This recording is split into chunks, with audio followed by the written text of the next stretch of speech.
Welcome, and thank you for viewing Choosing Christ broadcasts. This program was designed with you in mind to inform, edify, strengthen, and build you up in the Word of God. And so I want to invite you to join me as we examine God's Word today. The lesson is taken from 1 John chapter 4, verses 1 through 6. And in verse 1, John tells us something that is very important. 1 John chapter 4 and verse 1. Do not believe every spirit, but try, test, prove the spirit to see whether they are of God. Because many false prophets has gone out into the world. And so from this passage, I have chosen for a lesson title, The Benefits of Testing. The benefits of testing. And so I trust that as we go through the lesson, that you would see and understand the benefits. There's 3 examples that I want to share with you in this lesson. And I can think of no better way and bringing the point home but through examples. Let me say first of all that testing, that there's profit, there's value in testing. Testing proves, testing informs, testing reveals, and testing expose. Right. These are some of the things that we get when we prove things from testing.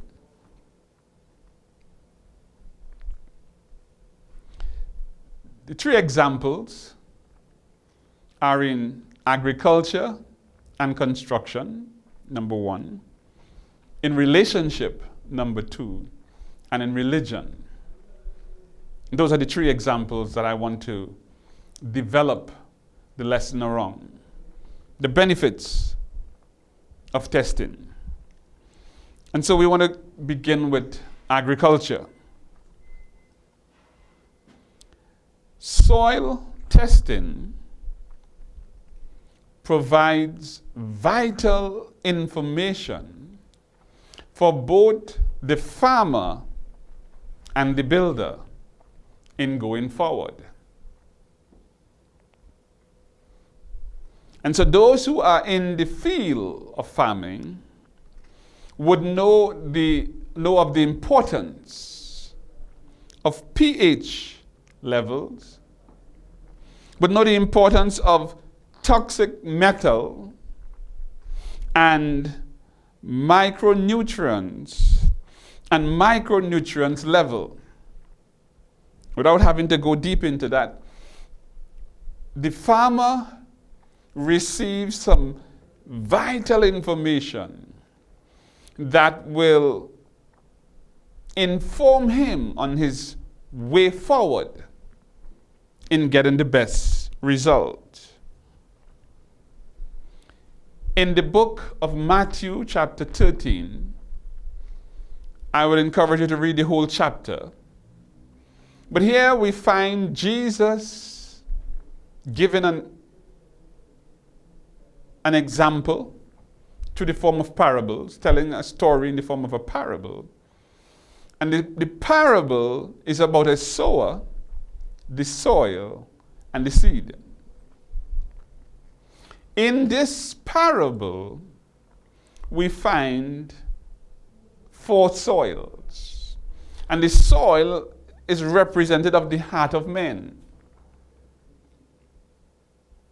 And what we find is that out of the 4, only 1 soil was productive, the good soil. And that was able to produce 100, 60, or 30-fold. Now, I want you to tell me, how would the farmer know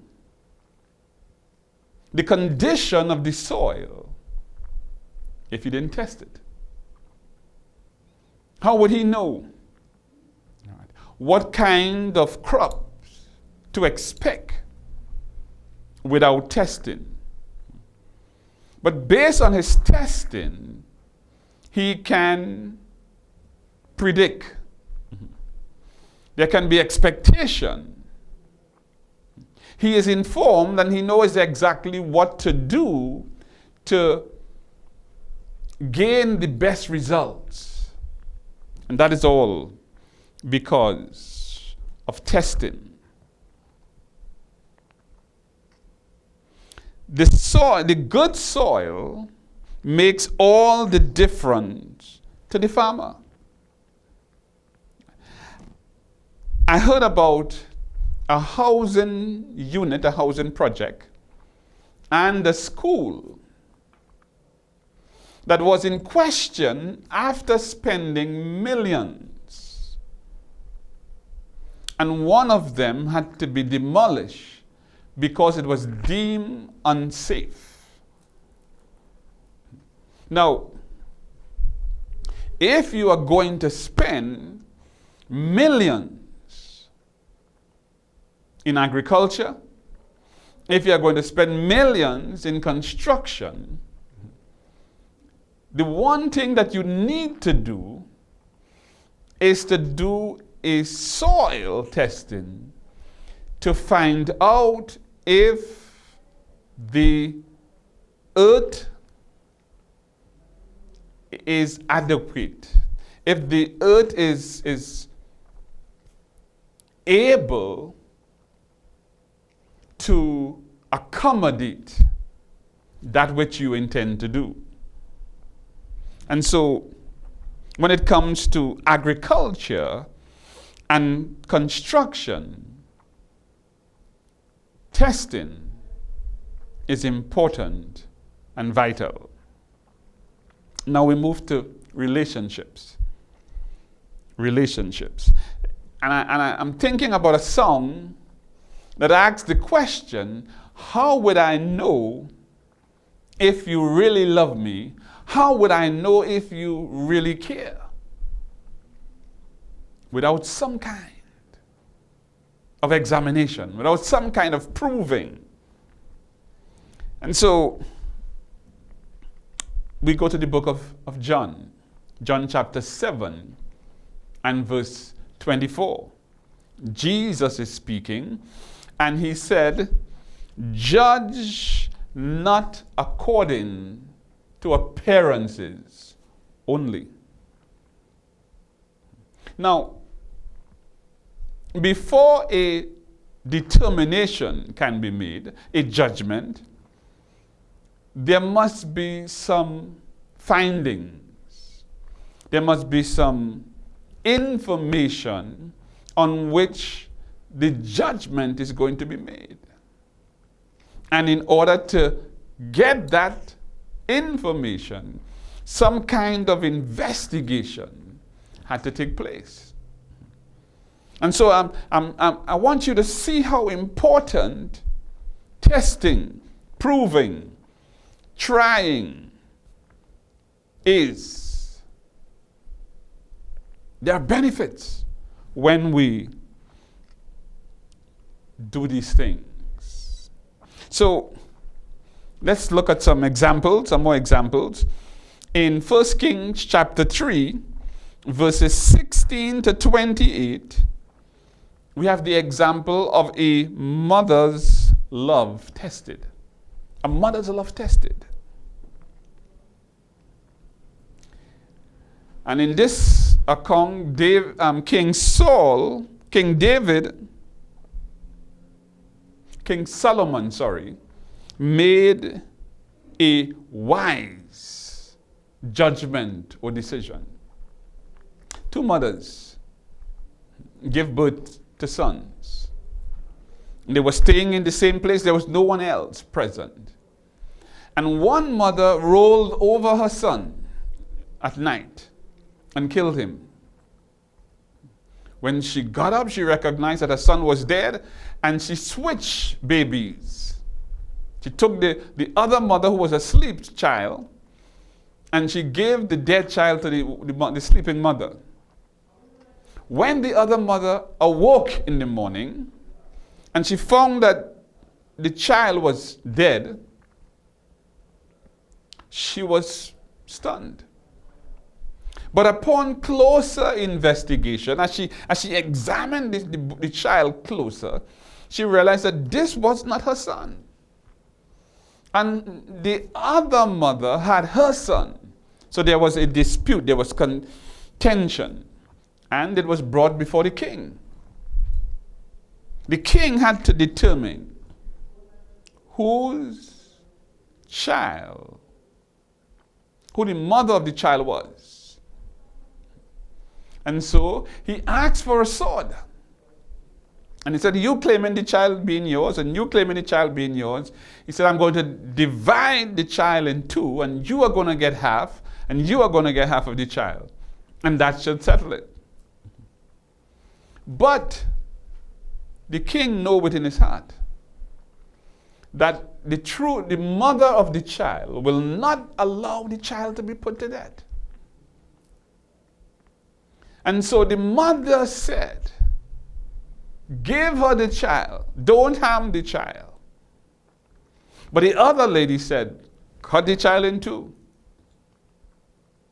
And it is from that examination, it's from that test, he was able to determine this is the mother of the child. In relationship, testing in relationship, true friendship and loyalty. In the book of 1 Samuel, chapter 19 and 20, we have the example of true friendship tested in the person of David and Jonathan. And what we find is that King Saul, wanted to kill David. Rumors were going around, David's fame was spreading. Saul killed his 1,000, David killed 100,000, and David became jealous, and Saul became jealous. And he wanted to kill David. But Jonathan, Saul's son, who is David's best friend, stood up for him. And he spoke in favor of his friend to his father. Why do you want to kill David? David risked his life for you and the kingdom. And so Saul gave heed. But later on, an evil spirit came upon him, and again he wanted to kill David. And David told Jonathan how Saul wanted to kill him. He didn't believe. He said his father doesn't do nothing without his knowing. He said, well, he knows our relationship. He knows how close we are, and he don't want you to be hurt. And Jonathan said he was going to find out if his father really wants to hurt David. And if he finds out, he's going to tell him. I want you to see that friendship, true friendship, is not about talking. True friendship counts when it really matters. And in this example, we see where Jonathan was willing to go up against his father for his friend, not for his wrongdoing, not for David's wrongdoing. You don't have to protect your friend in wrongdoing. You don't have to defend your friend in wrongdoing. But when it comes to the truth and what is right, you stand by your friend. And that is what Jonathan did. Jonathan came up with a plan, a scheme to find out if his father truly wanted to harm David. And he said, when I find out, I'm going to inform you by the shooting of an arrow. If I said the arrow is way past the boy, beyond, that means you are in trouble, you need to flee. And it turned out that Saul wanted to kill David. And David and Jonathan hugged, they embraced, they cried. They were in bitter tears, they were in tears. Because David had to leave.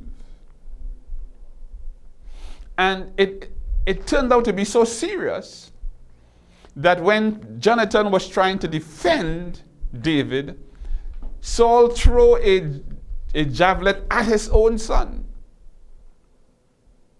So he knew that David was in trouble. And I encourage you to read Samuel, 1 Samuel, chapters 19 and 20. The benefits of testing in relationships. We're told in 1 John chapter 3 and verse 18, John is telling us, let us not love in words and in tongue only, but let us love in deed and in truth. In other words, he is saying that one of the way that we can know somebody loves us, care for us, is not only by what they are saying, by what they're doing. Not in words and in tongue only, but in deed and in truth.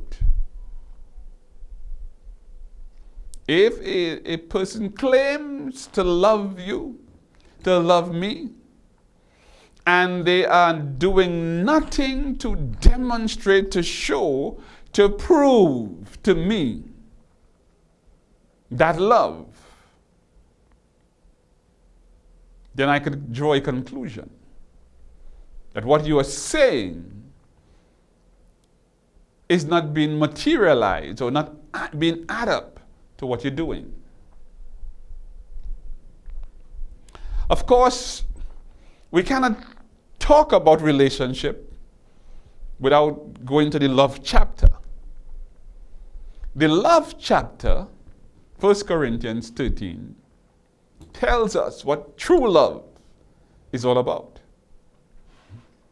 And true love have to do with deeds, action. What we do more than what we say.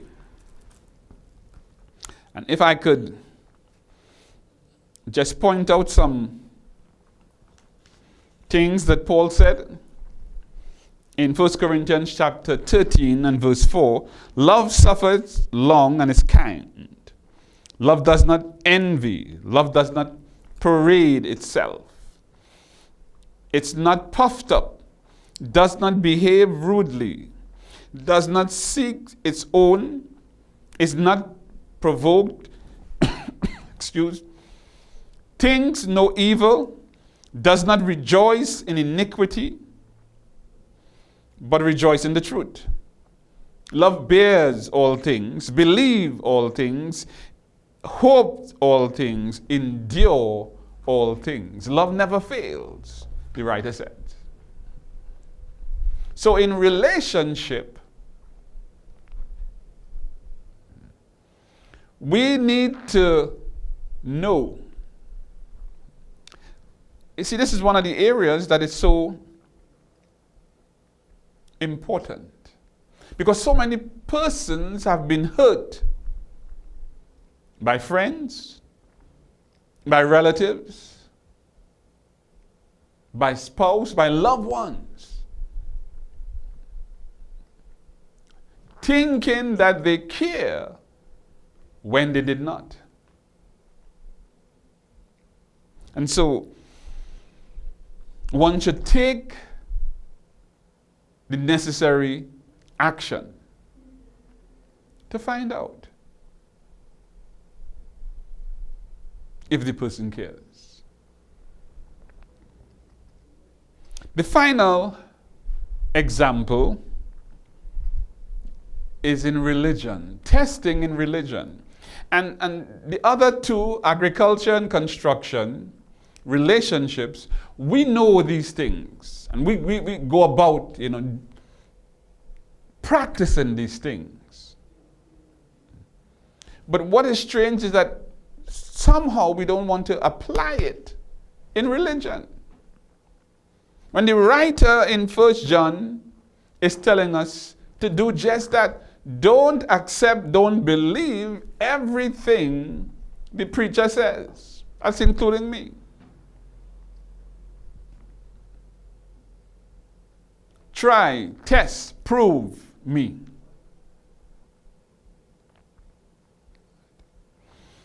In the book of Revelation, chapter 2 and verse 2, the Revelation writer, he speaks to the church at Ephesus. Hear what he says. He said, I know your works, your labor, your patience, and that you cannot bear those who are evil. And you have tested those who say they are apostles and are not, and have found them liars. What? Yes. It is possible to test, to prove your teachers and preachers of the word by the word. You don't have to accept everything we say. We speak as the Bible speaks. And anytime we go out of the Bible, you can check us. You can check it and pull us up.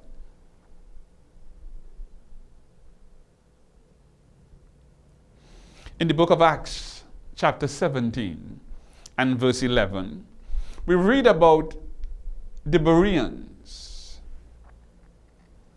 The Bible said that they were more fair-minded than those in Thessalonica, in that they received the word of God when Paul and them were preaching with all readiness of mind.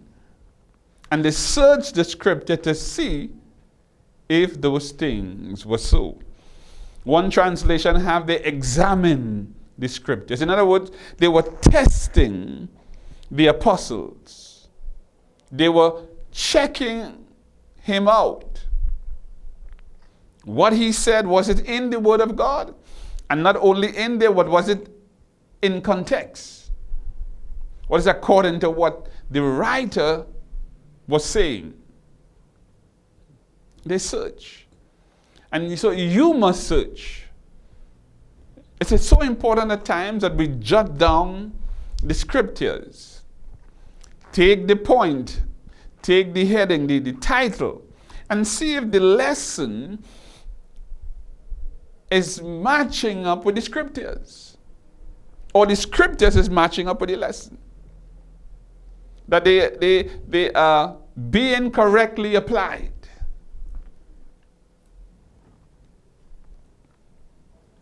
In the book of Matthew, chapter 15 and verse 14, Jesus said, leave them alone. They be blind leaders of the blind. And if the blind leads the blind, the boat will fall into a ditch. Now, this is very important. We're saying that there are benefits in testing, in religion.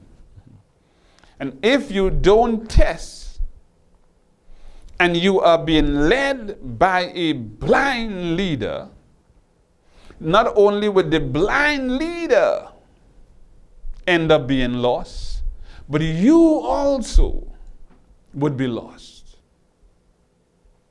That is why it is important for you to prove all things.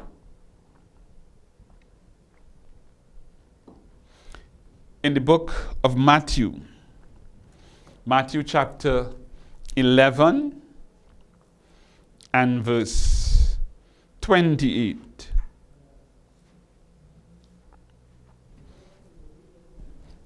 Verse 28 says, "Come unto me, all ye that are heavy laden, and I will give you rest. Take my yoke upon you, learn of me, for I am meek and lowly in heart, and you will find rest unto your soul."